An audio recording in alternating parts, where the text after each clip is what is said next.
Surrendering. Fun, huh? I thought so. So last night I was asked by, I was with Paul's family last night. His dad's in from Massachusetts with his wife, and we went up to his sister's house, and they said, so what are you talking about tomorrow? And I said, surrender. And he went, oh, like the battle of, and I was like, yeah, no. But isn't that the first thing we think of? When we think of the word surrender, we think of somebody's winning and somebody's losing. If I'm surrendering, then that means I am giving up to somebody. So let's, first of all, that's not the kind of surrender we're talking about. Surrender takes real courage, as Diane so eloquently read. I was like, as she was reading that, I was like, well, I could just reread that, and that could be my talk today. Make it simple, quick, out of here. But surrender it takes courage. Because what I'm talking about is surrendering to something that is bigger than yourself that you can't see.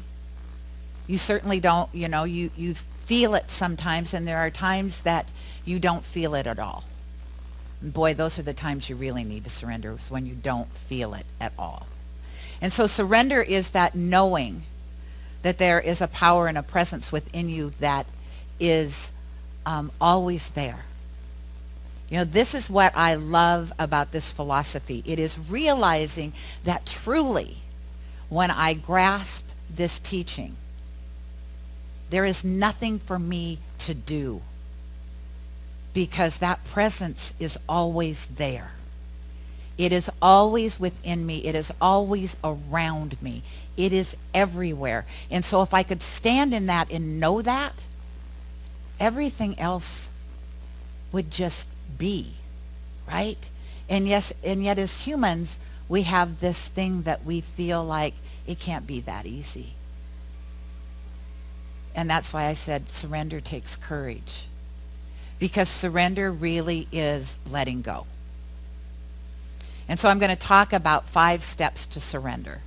And I don't know if any of you are country western fans, but Carrie Underwood had a song that she sang at one time, Jesus Take the Wheel. Remember? Like she let go. And that is the first step to surrender. Are you willing to let go? Are you willing to let go of the I have to control this? If I don't have my fingers in this, it is not going to work out. Now, there is a dichotomy to this statement, because we also believe treat and move your feet, right? So there are things on the human level you're absolutely going to have to do. And yet I bet each one of you knows when you're playing in the wrong field. When you're over there trying to muck up what the divine already has, ready and willing to give you easily and effortlessly if you would just let go. There's a great statement that I read when I was doing all the reading for today that talked about visualizing, which we've talked about, and then setting your goals. The problem with setting our goals is we tend to become our goals. Do you know what I mean by that? If I don't lose this weight, I've failed. If I don't get this job, then everything I think about myself is true. If I don't get this relationship, my life will fall apart. Your goals aren't who you are. Your goals are things that you set for yourself, and if something happens and that goal doesn't come true, that is just a matter of you going, oh, what did I learn from that? What did I do or didn't I do that might have made that manifest differently, right? Instead of making it, oh, my life is just sucks now because it didn't turn out I had that goal, and how am I going to show up on Sunday? I'm not 30 pounds lighter. You get dressed and you show up, right? So each one of us has a goal, and sometimes we identify so much with it that it becomes all-encompassing. And so surrender is about non-attachment. Not being attached to people, places, and things. because they're going to be what they're going to be. And boy, a good opportunity to practice that is when you're with family. V knows what I'm talking about. And it's that great opportunity to go in fresh every time you're with family. How many times do we walk into a family gathering and we have made up our minds exactly how everybody's going to behave? Have you ever done that? I don't want to go because so-and-so's going to do this, or, oh, I just know Aunt Belle's going to say this to me, and, my sister's going to behave like this. Have you ever done that? And then you show up, and guess what? If you really believe this philosophy, guess what's going to happen? Everybody's going to play their part. Exactly like you said they were, because you come in with the energy that says, this is how I want you to behave. That wound that you put in me when I was 5, I just took the Band-Aid off. Go ahead, tap it a couple times. Right? What if at a family gathering you walked in and prayed yourself up so much that you had no idea how people were going to show up? You were just delighted to be in the room with them. And I promise you they'll show up different. So the first step to surrender, let go and pray. Let go and pray. It doesn't matter what it is. When you're surrendering, you have an attachment to something, let it go and pray. Diane Harmony wrote a book called 5 Gifts of Abundance, or Prosperity, 5 Gifts of Prosperity. So gifts, basically what she did is she took the word gifts. It's giving, intentions, forgiveness, tithing, surrender. However, in her brilliance, she gave you a mantra at the very first class. And she asked you to say the mantra 100 times a day. If you don't know it, I gift it to you now because I think it's powerful, and I say it a lot. I say it when the guest musician is singing before I get up here. And it's, I surrender to the power and the presence of God within me. I surrender to the power and presence of God within me. Now imagine if that became your reality. Imagine how different your world would look if you just weren't attached. And again, I know you get tired of hearing me and my car escapades. However, I'm starting to realize, just breathe. And now I'm not going to promise you that in my head I am still not a raging lunatic, because I am. However, hush now. However, there is less of it out loud. Thank you. There is less of it out loud. And I get very proud of myself, and then I remember that's not about me. This is a practice. This is a practice, and why is it important? Louise Hay says that we are, well, everybody says, but somebody had shared with me that Louise Hay had said that how we are is what we're attracting to us. Right? And so I bet there are people in this room that can drive from here to Ballard and back and never scream at a car. Now, is traffic different for them? Probably. Why? Because they aren't expecting people to do things in their car. I have an expectation when I get in my car. You're going to drive too slow. All kinds of expectations. And so it's letting those go. It's surrendering. And why do I want to do that?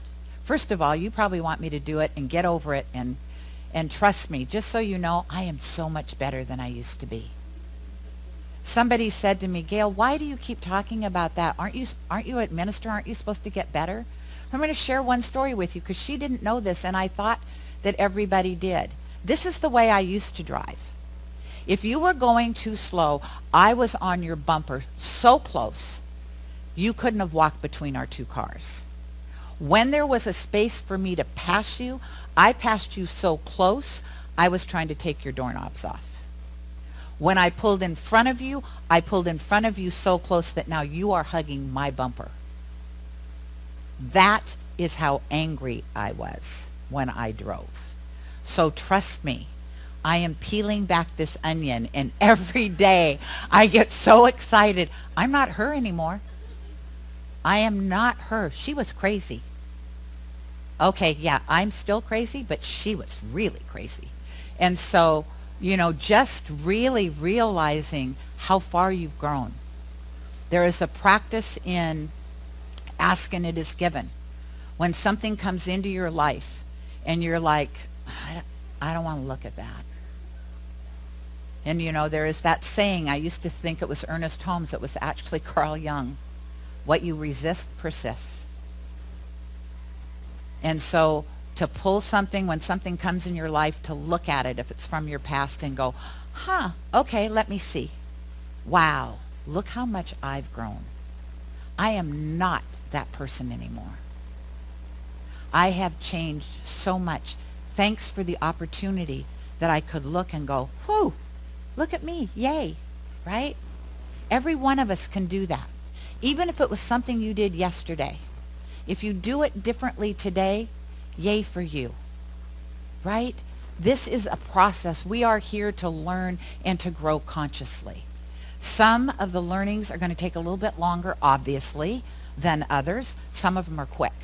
You're just going to get it, you're going to move on, and probably it might not show up as something you have to look at again to remind yourself, wow, I'm not that person anymore. So the first step, pray. The second step is about when obstacles show up in your life, instead of going, oh, awful, this is awful. Why is this happening to me? Obstacles sometimes can put us right into victim mode, right? Can take us right down to our knees. Great place to surrender from. You're close to the ground. You can just give it up and scoot it on. So when an obstacle shows up, it's like, okay, here's an opportunity for me. Do I go around it to the left side? Do I go around it to the right side? Or am I going to crawl over the top of it? Do not let obstacles stop you. They are only opportunities for you to check in with yourself and say, is this really the path I want to go on? Is this that important that I'm going to move this obstacle, or is this obstacle like, you might want to consider something different? Thomas Edison failed, people said, 10,000 times before he created the light bulb. When they said to him, how did you work through all of those failures? He said, I did not fail. I found 10,000 ways a light bulb didn't work. Now I want you to think about, what if he had stopped at 9,999? We still might not have light. Don't give up. Failure is when you fall, or when something happens and you just go, I'm done.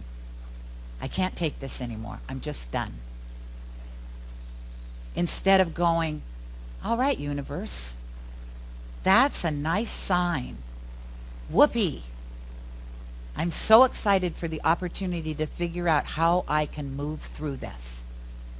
Because each and every one of you has had obstacles in your life, current or in the past, and you've moved through them because you're here. Correct? So if you've done it once, guess what? You can do it again. The only time you are going to fail is when you see an obstacle and say, I'm done. I'm not going to do this anymore. I have an absolute vision of this space being full. And when I talk about full, I mean full. So I think with the chairs and everything, you're looking at about 150 people.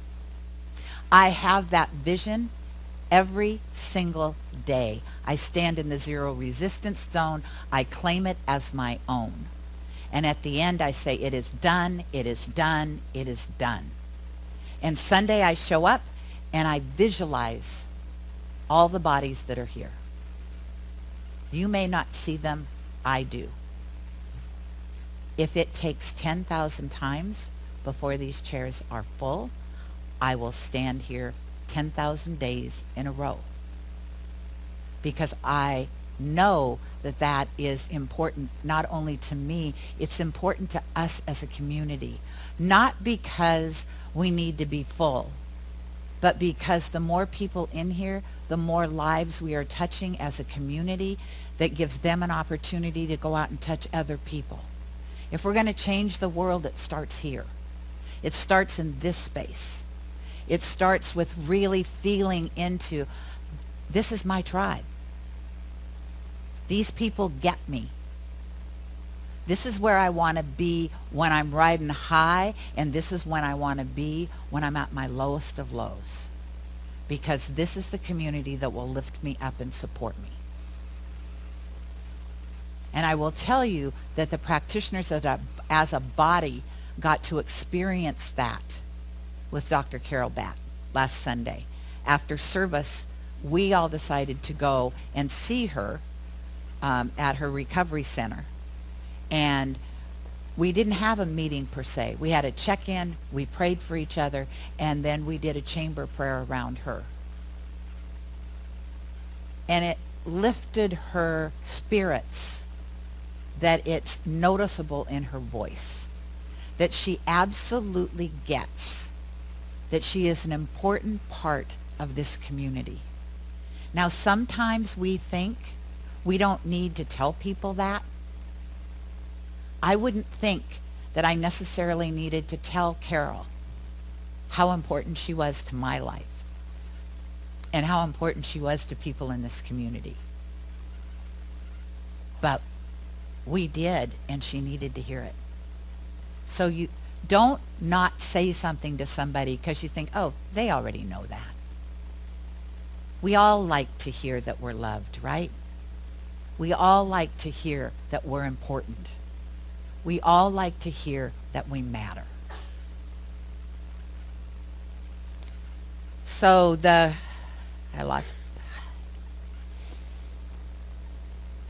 along with moving through obstacles, no matter how big the obstacle, no matter how dark the dark night of the soul might be, I promise you, you always have something to be grateful for. In the moment. I have shared this before. The first time I got clean and sober, which was prior to 17 years ago, and I was in a treatment center, and I was angry. And the treatment center person said to me, you need to practice, she didn't say an attitude of gratitude, but that's basically what she was telling me. You need to be grateful. And I mean, I was like, what do I have to be grateful for? This has just happened. This has just happened. This has just happened. I have nothing to be grateful for. She said, did you get up and breathe this morning? Well, yeah. Did you drive here in a car? Yes. Do you live in a house? Well, yes. Gratitude will lift you up. So no matter how dark the dark night of the soul is, find something that you can be grateful for. That is your lifeline. That is going to pull you out and pull you through. And it can be little things. Reverend Susie had us do a practice. I think she wrote it just for me because it was when I first found this philosophy and I had a huge chip on my shoulder. And she said, write 5 things down on a little 3x5 card that no matter how bad your day is or how good it is, you know you can always be grateful for those 5 things. No matter what. And she said, and when you get in that spot that you think there is nothing on this world that is going right for you, pull out that card and read the 5 things you're grateful for. as a reminder. Because again, in Asking It Is Given, she talks about energy, right? We're all energy. Every single one of us. We are surrounded by energy. So we are attracting to us always the energy that we are emitting out. So yes, we are going to have dark nights of the soul. I don't care how good your life is. We're each going to have something that is going to feel devastating at the time. And the thing is, you need to go through those emotions. I don't believe anybody should do a spiritual bypass. Like, this terrible thing just happened. I'm fine. Life's good. However, find some things you can be grateful for. Why? Because even down here, it will lift your energy up. And as you start to lift your energy up, you will connect more with that which is always present, that it's going to lift you up and out of the current situation. Does that make sense? So when I was in Santa Fe and I wanted to come home, the first thing I needed to do was love and bless Santa Fe up. Instead of talking about why it wasn't working for me anymore, why it wasn't green, why there wasn't any water, wah, wah, wah, wah, wah. Instead of looking at all the things that I found unsatisfying to me about Santa Fe, which I thought was more of a pull on why I wanted to come home, it was keeping me in Santa Fe. So I needed to start to bless the things I loved about Santa Fe. If you've never been there, you wake up in the morning and trust me, Montana, big sky country, nothing compared to New Mexico. Now maybe over on the other side of Montana where it's flat, but when you're in those big mountains, Santa Fe is spacious and it's got blue sky that attracts artists to it because of the color. So being grateful for just the expansiveness, for the blue sky, finding ways to be grateful for sunshine that never goes away. Every day was sunshiny. And as a Seattle girl, that started to wear on me. I was like, does it never rain here, ever? So finding things to be grateful for. And then don't ever forget, ever, ask for a sign. I truly believe, I don't know if Holmes believes this or not, I truly believe we are surrounded by ascended masters, angels. God itself is in the energy we're breathing. They are here around us all the time. And all we have to do is ask. Walk through this situation with me and you will feel the comfort of knowing you're not alone. And so just ask for a sign and then be aware. Signs for me come on bumper stickers. They can come on a song on a radio. Somebody can say something to me out of the blue and I'm like, there it is. So don't be afraid to talk to God however you want to, whatever you want to call it. It's there. Sonia Coquette, is that how she says her last name? Do you know who she is? She writes about angels. And she said there are so many angels. And the problem is they are waiting for us. They are never like the divine. They're part of the divine. They're never going to force themselves upon you. So they're out there sitting. I imagine they're out there flapping their wings, just sitting out there like, okay, nothing for us to do today. Whoopee. Waiting for somebody to say, walk with me. Walk with me. So every day I say, angels above me, angels below me, angels to the left of me, angels to the right of me, angels in front of me, angels behind me.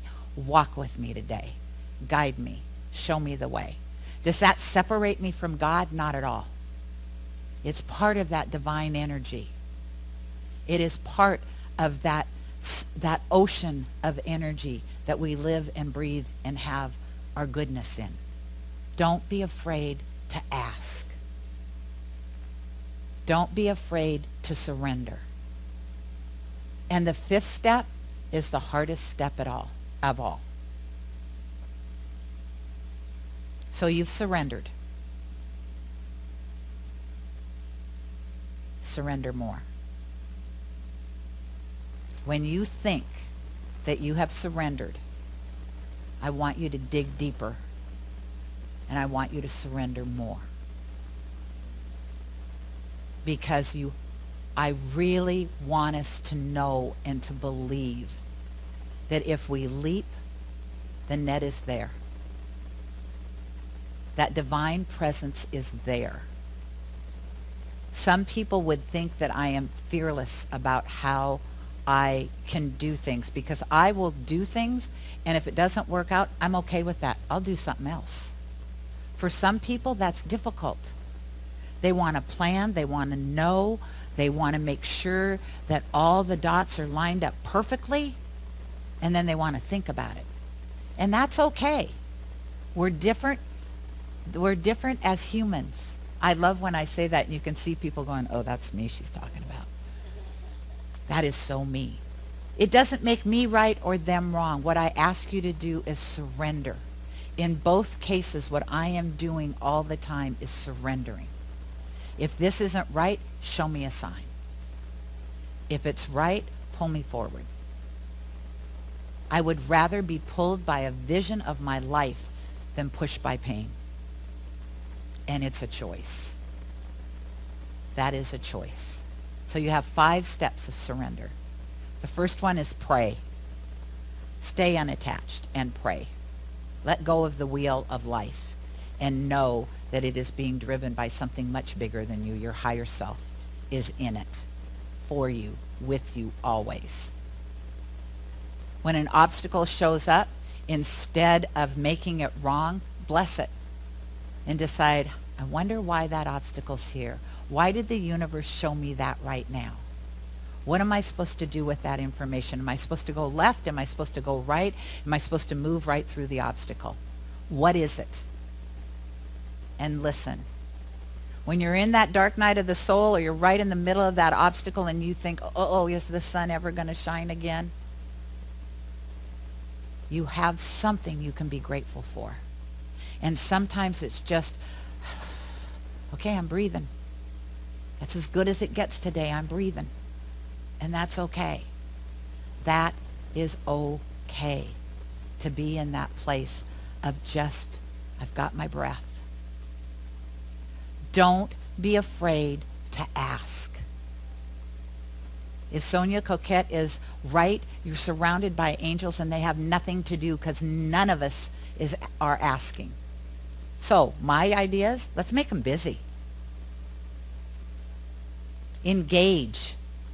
They're part of the energy of the divine, so engage.